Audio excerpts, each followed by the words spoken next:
Nimepanda mabonde na milima, nimekuja kumtafuta mpenzi wangu wa kweli siku ya tarehe 14 ya mwezi wa pili mwaka 2026 huku Tabata Kinyerezi Kifuru, na nimekutana na mwanamke jembe, mwanamke wa kweli, mwanamke wa shoka, malkia wa nguvu, kijumbe hodari kutoka Tanzania, ikiwa leo ni siku ya wapendanao na nashia upendo wangu hapa kwa kujua mambo mengi sana ambayo pia yanamuhusu mwanamke na kuzindua sare maalum kabisa ambayo ni kitenge special kwa wale wanawake ambao tunawatambua kama majembe. So kuna mengi sana ambayo yatazungumziwa siku ya leo kuhusiana na mwanamke, ujasiriamali, mikopo, vitu vyote muhimu. Na sasa tujiunge na dada yetu Rosemary ambaye ataenda kuzungumza na mwanzilishi wa Mwanamke ni Jembe, ambaye kuna mengi watazungumza na interview itatupiwa pale upande wa YouTube ya Malkia Choice Media. Kama umesubscribe na kama huja subscribe, nenda ka subscribe. Kuna mengi mazuri yanayomhusu mwanamke, iwe ni binti, iwe ni single mama, iwe ni mama wa familia, iwe ni mjasiriamali. We kama ni mwanamke basi kuna mengi yanakuhusu. Ego. Sisi Malkia tumeona mtaa wa Mama Chota, tukakaribishwa na Mama Chota na tuko hapa kwa ajili ya kumfahamu Mama Chota ni nani. Karibu sana. Asante. Kwa majina naitwa Kokushubira Christopher Karangaji.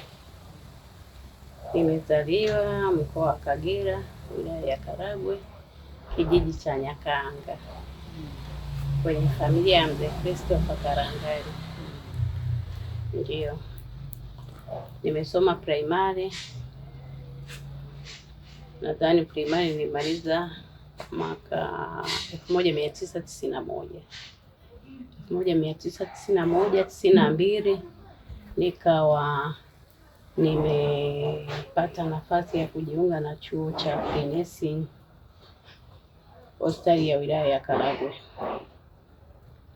Baada ya hapo tulikuwa tunasoma mwaka mmoja, yani ilikuwa certificate. Nilivyomaliza, namshukuru Mungu nikawa nimepata kibarua pale pale kwenye ile hospitali. Ambacho nimefanya hiyo kazi miaka 8 mpaka 2000.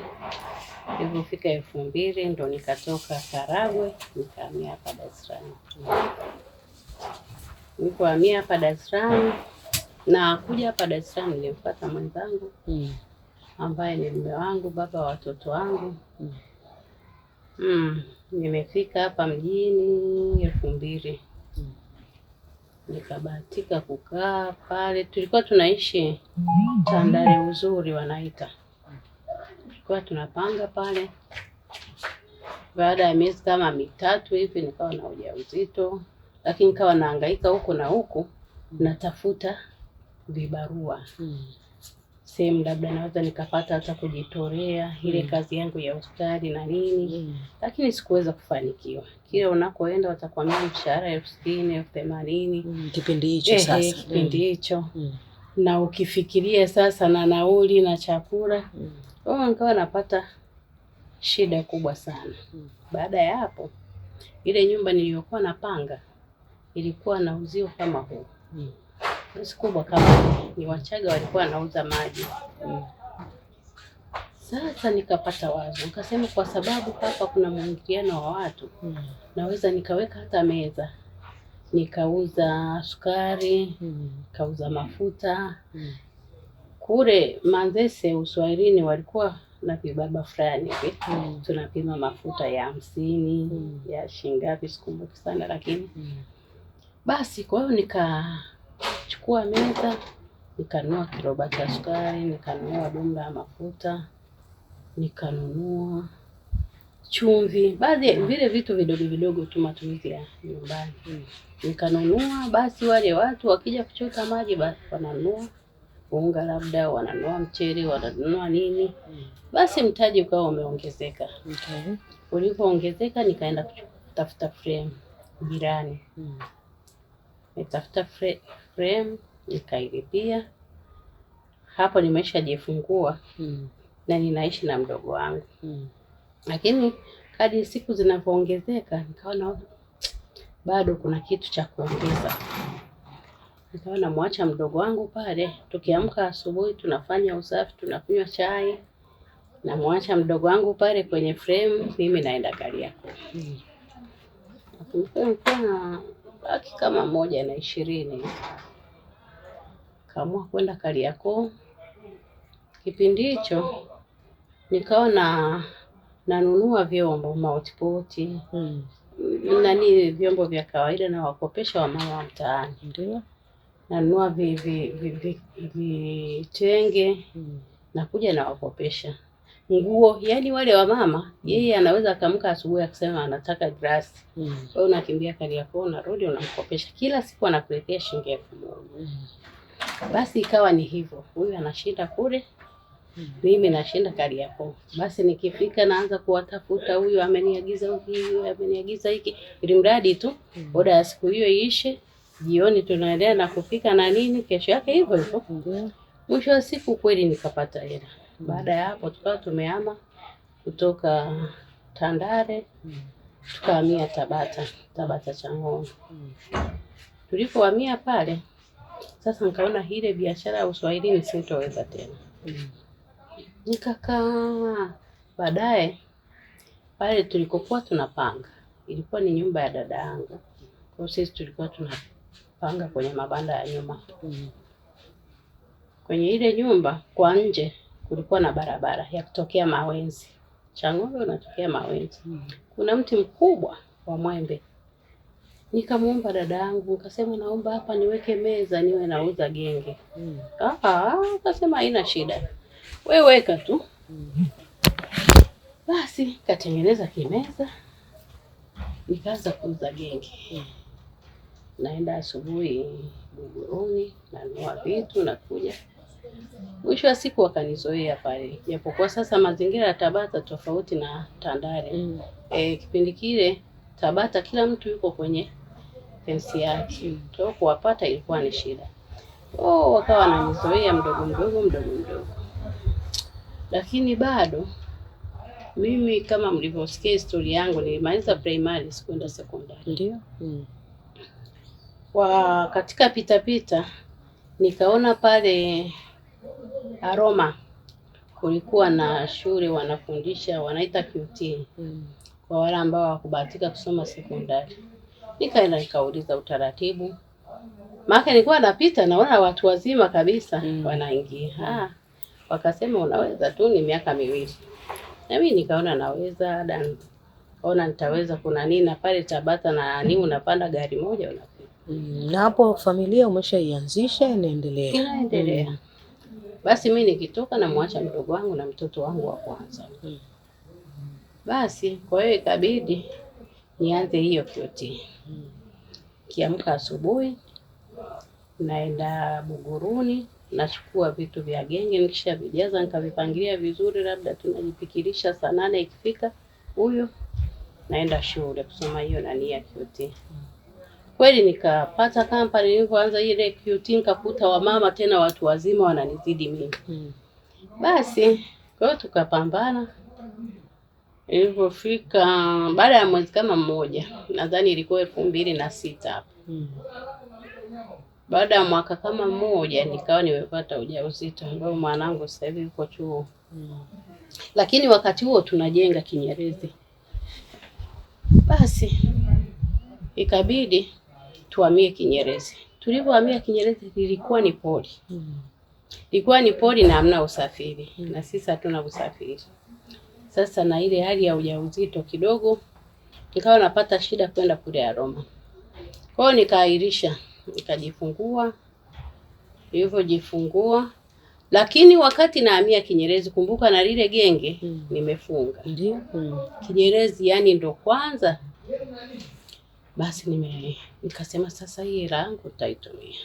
Mfi yangu mmoja alikuwa anafuga ng'ombe. Nikasema uniuzie ng'ombe. Akasema haina shida tena nakuuzia alafu nakupa na mwingine wako anakaa na huyo ng'ombe. Basi akaniuzia ng'ombe, akanipa mwingine, nikawa na nani kwa sababu tu pale kuna majani, kuna nini ni pori. Basi nikawa nafuga yule ng'ombe. Baada ya miezi kama 3 hivi Yaani nikaona sasa biashara inanishinda. Kijana niliyemleta anisaidie, sina kazi, ile hela nilishanunua ng'ombe, sina hela ya kumlipa na ng'ombe hajazaa ana nani. Nikakata tamaa nikauza. Kauza yule ng'ombe. Baada ya kuuza yule ng'ombe nikafungua saluni ya kike. Huko Kimazi. Ndugu wangu yule akawa na ile saluni. Wakati huo mimi namnyonyesha huyu mtoto wangu wa pili. Nikaenda na hiyo saluni, wakati nanyonyesha, baadaye sasa nilipoona mtoto amechangamka nikaenda kumalizia ile QT. Lakini saluni yangu inaendelea. Kumaliza QT sikufanya vizuri sana. Nikawa nimepata 4.27 nadhani. Nikaenda kufanya mtihani chuo cha Magogoni. Nikapata mambo ya recording. Nikapata.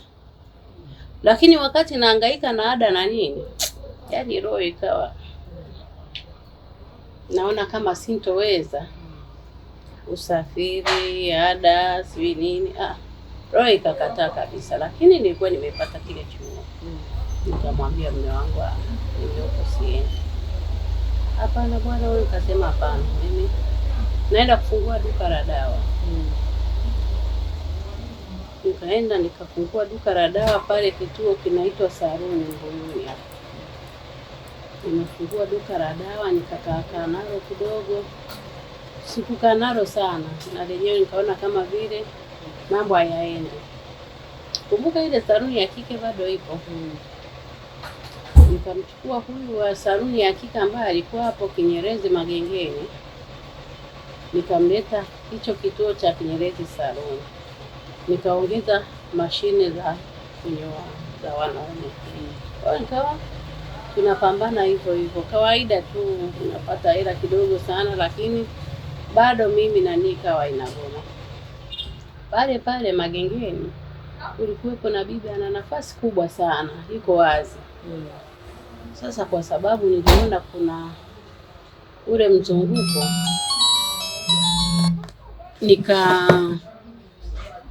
nikamwomba yule bibi, nauza, nikajenga hapa banda, nikawa nauza mama ntilie. Akasema haina shida mwanangu, niambia nalipia 20,000 sijui ngapi kila mwezi, ambayo ilikuwa ndani ya uwezo wangu. Nikahangaika, nikatafuta mbao, nikajenga pale, nikaanza kuuza mama ntilie.